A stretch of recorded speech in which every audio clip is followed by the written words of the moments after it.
Donc bon, je viens en voisin, hein, puisque je suis universitaire à La Rochelle, et où j'ai développé et dirigé pendant 18 ans un laboratoire qui s'appelle Laboratoire des sciences de l'ingénieur pour l'environnement, dont les activités sont ciblées sur les matériaux et les problèmes d'énergie et d'environnement, avec une cible particulière qui sont les environnements habités, hein, qu'il s'agisse d'habitat, d'habitacles ou de microclimats urbains.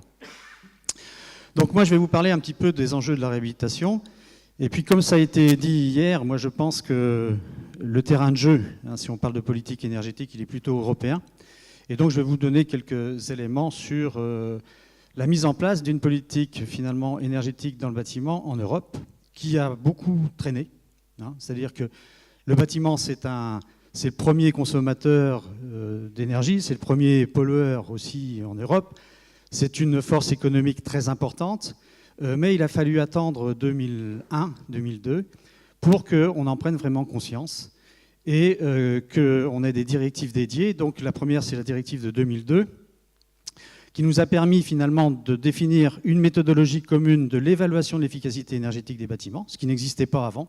J'avais été l'auteur avec des collègues européens d'un rapport en 2001 qui montrait que c'était un patchwork complètement inaudible, hein, en ce qui concernait les politiques nationales. Donc cette directive, c'est aussi le DPE, que vous connaissez tous, hein, qui a été mise en place, ainsi que les visées des installations de production de froid et de chaud. Elle a été recadrée en 2010, et en 2010, on renforce en fait les objectifs de 2002, avec un élément qui est très important, puisque les États membres se mettent d'accord pour la diffusion en Europe à partir de 2020 et 2018 pour les bâtiments publics, de ce qu'on appelle les NZEB, Nearly Zero Energy Buildings.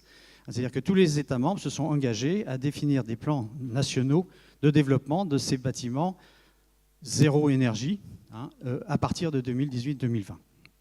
Et les premiers éléments sur la réhabilitation, donc c'est venu un petit peu plus tard.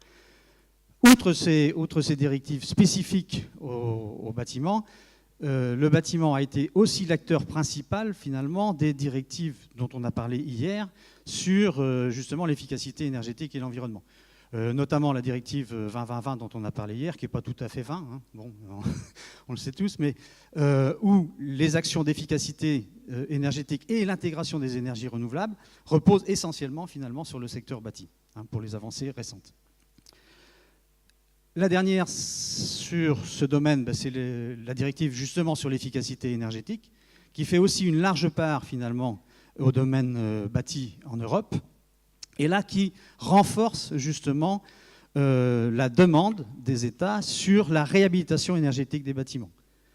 Puisque là, en fait, tous les États membres se sont engagés à réhabiliter, à partir du 1er janvier 2014, 3% des bâtiments d'État dans tous les États membres. Bon, en France, je n'ai pas encore vu de résultat de cette décision collective. Donc, encore une fois, sur cette directive, bon, le secteur privilégié, finalement, qui est identifié, c'est le bâtiment, comme le montre cette diapositive, qui est une source, finalement, d'économie et d'efficacité importante. Alors, c'est ce que montre aussi une étude là, que j'ai reprise, c'est l'étude d'un groupe d'économistes qui s'appelle les économistes de Copenhague, qui ont fait une étude très détaillée, justement, sur l'impact économique, direct et indirect, finalement, d'un projet de réhabilitation globale des bâtiments en Europe. Ce que l'on voit ici, bon, alors ça c'est sur l'efficacité énergétique, on voit ici que en fait, c'est le secteur bâti, quelles que soient les échéances, qui est largement supporte cette politique d'efficacité énergétique. Et si on va un petit peu plus loin vers l'avenir, donc ça c'est l'orientation européenne vers une énergie décarbonée, hein, c'est l'horizon 2050. Et là, à 2050, si on continue comme actuellement, eh bien, on voit qu'on arrive ici, et on est très loin, finalement, de ce facteur 4, c'est la division de 80% des émissions de gaz à effet de serre. Et donc là, maintenant, si on veut réussir ce challenge aujourd'hui, il est certain qu'on ne peut plus agir sur les bâtiments neufs, mais c'est bien sur la réhabilitation de l'ensemble du parc européen qu'il s'agit finalement d'agir.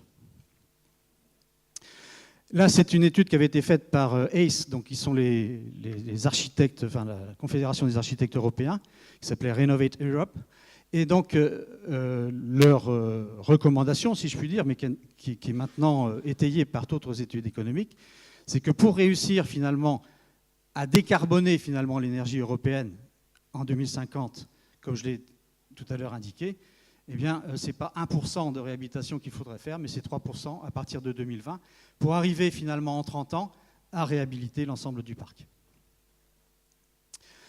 Alors, ce qui est intéressant dans cette diapositive, ça, ce sont les bénéfices finalement annuels au niveau européen que l'on peut tirer finalement de cette stratégie. Alors, ce qui est intéressant ici, ce n'est pas tant les niveaux, là il faudrait en discuter beaucoup plus en détail, mais ce sont les bénéfices finalement indirects que l'on peut y trouver. Et c'est ce que l'on voit ici. Le bénéfice principal de la réhabilitation du parc de logements en Europe, il est lié à l'amélioration de la santé finalement des citoyens européens.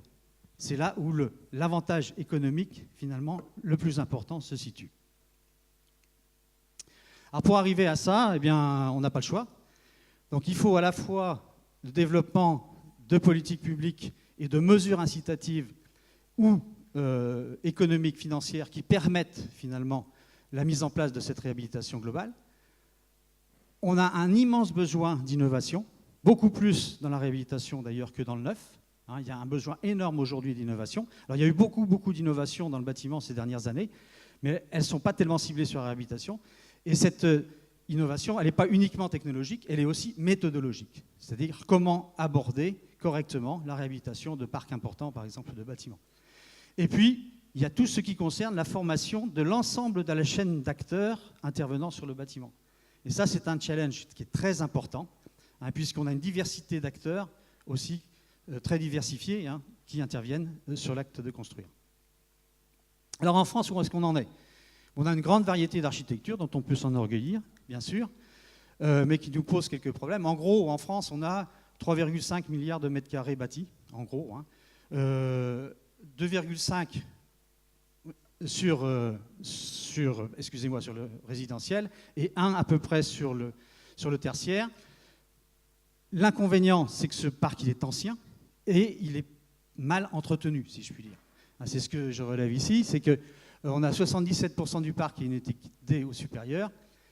Et si on continuait avec un taux de réhabilitation qu'on connaît actuellement, eh bien, on aboutirait en 2050 à 160-180, l'objectif étant 50. Donc là, il y a un challenge important à remplir. La déclaration récente là, sur le projet de loi apporte des éléments de réponse, puisque dans le titre 2, une des priorités, c'est de mieux rénover les bâtiments pour économiser l'énergie. On cible 500 000 rénovations lourdes par an d'ici 2017. Et on voit que c'est notablement insuffisant. Il faudrait arriver au million, finalement, pour aboutir aux objectifs de 2050. Alors, des initiatives rochelaises en la matière. Donc, nous avons été lauréats de 2 projets d'investissement d'avenir liés justement à la réhabilitation, qui sont des projets territoriaux qui associent des acteurs locaux et des industriels. Le premier, c'est le projet Tipeee. Le projet Tipeee, c'est le développement d'une plateforme technologique dédiée à la réhabilitation, qui est une des 8 plateformes bâtiments Grenelle labellisées en 2012, et qui va s'installer bien sur le parc Atlantec dont a parlé tout à l'heure Clément. Donc là, l'objectif, finalement, c'est de contribuer au développement de l'innovation. Le constat qui est fait en France, c'est qu'on a une constante de temps trop importante entre le développement de l'innovation dans notre secteur, dans les laboratoires publics ou privés, et l'utilisation, finalement, de cette innovation dans les bonnes pratiques. Donc l'idée, c'est d'avoir des centres de compétences qui aident les industriels à développer leur innovation, qui développent en propre de l'innovation, et puis qui permettent d'assurer, finalement, le transfert. Et c'est ce que nous prétendons faire ici. Alors ce projet, il démarre par la réhabilitation d'un bâtiment industriel de 3200 m² au sol, qui consommait 500 kWh d'énergie primaire par mètre carré par an. L'objectif de réhabilitation, c'est 25. Donc là, on n'est pas sur un facteur 4, mais sur un facteur 20. Et c'est grâce, finalement, à l'association d'industriels qui nous proposent des innovations qui seront intégrées au projet que nous atteindrons cet objectif. L'objectif ici, c'est de développer à la fois un laboratoire d'essai, une agence dédiée, finalement, aux professionnels pour les aider dans leur démarche d'innovation, y compris sur la certification de leurs innovations. Et là, on est en contact avec le CSTB et on va conventionner nos actions. Et puis, un pôle de formation important, à la fois Formation initiale, bon ça c'est ce que l'on fait déjà à l'université. On lance là une formation d'ingénieur en alternance sur ce sujet-là qui va démarrer cette année et qui sera installé par la suite sur la suite. Et développer un pôle de formation continue dédié finalement au métier de la construction, mais plus spécifiquement fléché sur la réhabilitation. Le deuxième projet PIA, et j'en aurai terminé, aussi lauréat de l'AMI ADEME, mais en 2012, celui-ci nous associe aussi à des acteurs locaux, puisqu'il s'agit là de l'Office public d'HLM, et avec des groupes d'industriels. L'objectif, c'est la réhabilitation à haute performance de bâtiments d'habitat social. Et là, nous avons choisi les pires périodes de construction, hein, que j'évoquais tout à l'heure, 54, 66, 74, c'est-à-dire avant les réglementations thermiques. Et on sait qu'il y a un parc énorme en France à traiter, hein, dans ce domaine-là. Et là, vous avez les objectifs annoncés, donc, qui respectent à peu près des objectifs qui seraient assignés à des bâtiments neufs aujourd'hui, hein, pour des bâtiments qui sont très anciens. La dernière initiative, c'est un projet européen qu'on vient d'obtenir.